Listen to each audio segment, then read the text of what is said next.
Y está con nosotros la titular de esta sección, Citlali López, maestra en ciencias médicas, con un tema que dice de qué depende la estabilidad del adulto mayor. ¿De qué estabilidad hablamos, doctora? ¿Cómo estás?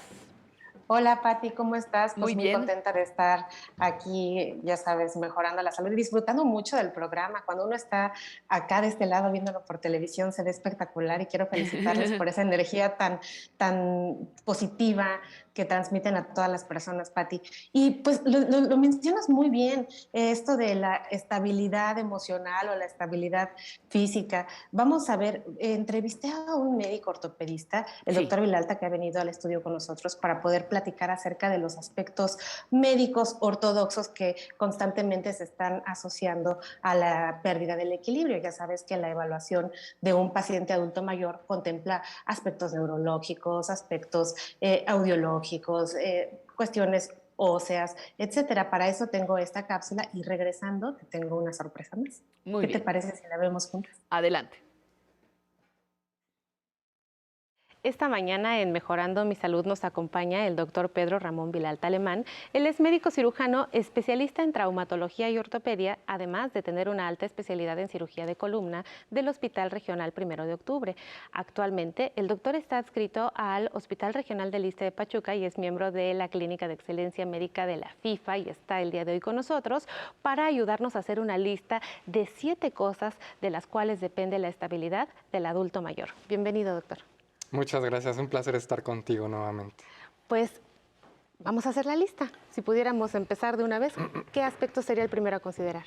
Bueno, pues como ya sabemos es multifactorial, ¿no? Esto del equilibrio en el adulto mayor. Podemos empezar primeramente, pues vigilar, hacer una valoración neurológica para ver que no haya alguna enfermedad agregada como Parkinson, algún tipo de demencia, alguna enfermedad cerebrovascular. Con esto nos referimos a algún infarto cerebral o alguna hemorragia en el cerebro. Esto puede alterar el equilibrio en el paciente. Y, por ejemplo, nosotros tenemos muchos pacientes y a veces se ve y estamos luchando con que no existan, pero tenemos pacientes con demencias, con Parkinson, con Alzheimer. Podemos considerarlas también dentro de esta primera lista de aspectos neurológicos. Sí, claro que sí. Y también pues, se pueden presentar combinadas, ¿no? Que es cuando pues, aumenta el riesgo de caídas. No es una u otra, o sea, es todo lo que convive ya en una persona. El segundo aspecto, ¿qué podríamos decir? Pues el segundo aspecto podríamos mencionar los factores visuales. Ajá.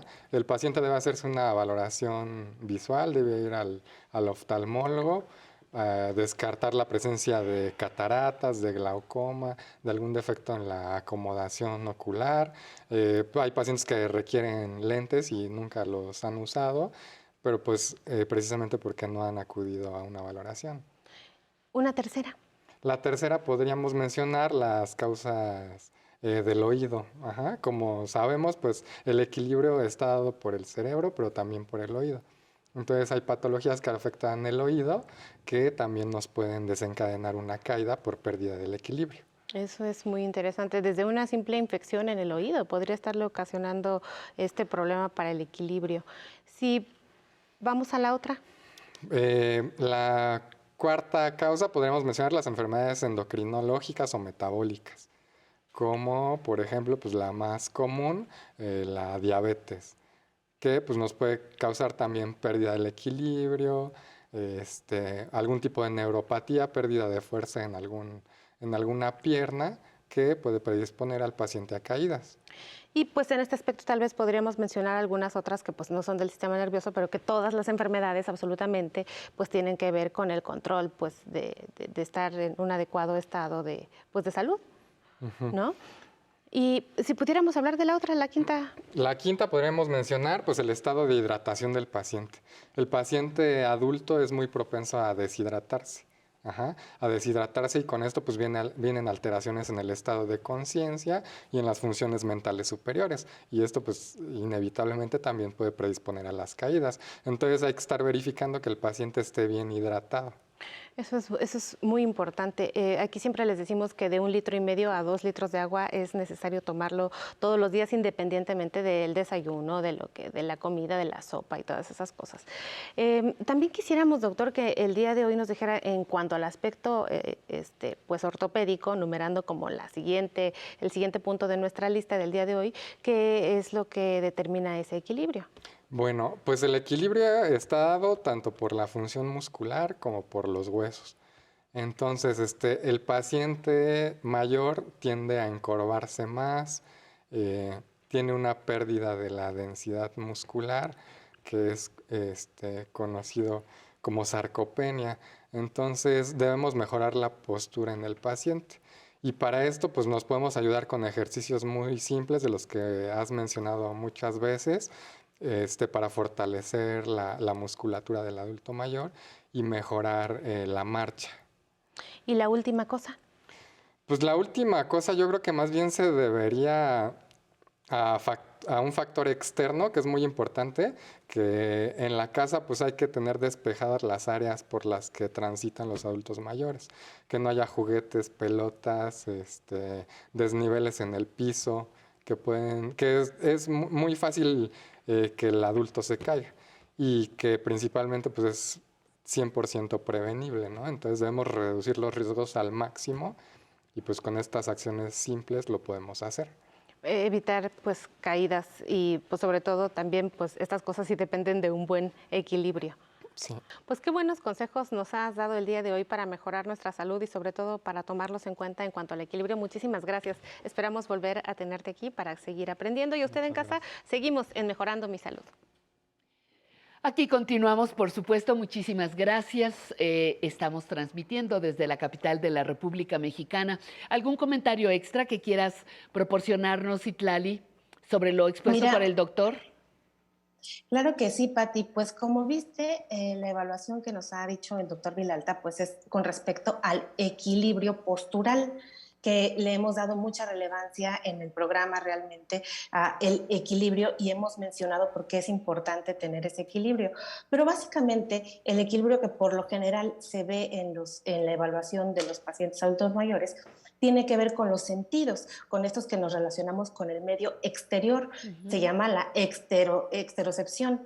Pero hay algo muy importante que quiero mencionar el día de hoy, que es la interocepción, que de esa depende muchísimo el equilibrio de los adultos mayores, sí, pero de todas las personas en general. Y es la conciencia que tengo de mí misma con mi entorno. Y eso es muy, muy importante porque a veces, ya lo has platicado desde la mañana en tu entrevista, hay sarcopenia, hay deficiencias alimentarias, hay problemas neurológicos, todo lo que hemos visto el día de hoy, pero también lo cierto es que muchas veces vamos dejando de tener conciencia de mí, de las partes más importantes de mi cuerpo, los colpejos de mis dedos, mis talones, mis rodillas, etcétera, con el medio ambiente. Y es muy importante que el adulto mayor tenga en cuenta que la interocepción nos va a ayudar muchísimo porque además de todo lo que ya hemos visto, Pati, esta nos ayuda a tener una buena dirección. A veces cuando estamos haciendo la evaluación de la marcha del caminar del adulto mayor, vemos que se va de lado o que un pie se mete enfrente del otro, etcétera. Pero la interocepción, la conciencia de mí misma con el entorno, va a hacer que yo tenga una mejor dirección y va a permitir también que yo tenga un buen rango de movimiento, que mis movimientos puedan ser más controlados y evidentemente con esto también se disminuyen las caídas. Algo también que me parece importantísimo mencionar, Pati, es que esto me permite coordinar el lado derecho de mi cuerpo con el lado izquierdo. Si te das cuenta, todas estas cosas sencillas que nosotros vemos tienen que ver con la postura y con la prevención grandísima que estamos haciendo y en la que tú trabajas mucho en el programa, que es la prevención del deterioro cognitivo. Es importante mencionar que esta interocepción no solamente me va a ayudar a tener el equilibrio postural del adulto mayor y va a ser muy importante para eso, sino también para el equilibrio emocional, porque son demasiadas las implicaciones nerviosas, neurológicas, que están haciendo, mandando mensajes de ida y de regreso a mi cerebro y están estimulando la rehabilitación y la constante plasticidad neuronal, que esto es la capacidad de estar aprendiendo todo el tiempo y que nuestras neuronas se hagan pues más grandes y ocupen diferentes espacios para poder pues para poder siempre seguir productivos y mantener el cerebro activo y saludable. Pati, ¿qué te parece? Pues me parece muy bien y aprovecho para invitar al público a que sintonice, esté atento con nuestra siguiente sección, la de Quiero sentirme bien, porque vamos a estar hablando precisamente de autocuidado que se relaciona con este asunto de la autopercepción y qué mayor autopercepción que saber que somos los responsables de nosotros mismos. Vamos ahora con Totalmente. llamada del público. Aquí está el señor Jesús Ramos. Por favor, Pamela, si eres tan amable. ¿Qué tal? Buenos Hola, días. ¿cómo está? ¿Cómo está, don Jesús? ¿Cómo le va? Muy bien, gracias. Le está escuchando Sí. la doctora Quisiera yo Citlali. preguntar, ¿por qué motivo casi todos los días me levanto 3 o 4 de la mañana, voy al baño a orinar y después me cuesta mucho trabajo conciliar el sueño? ¿Qué debo hacer?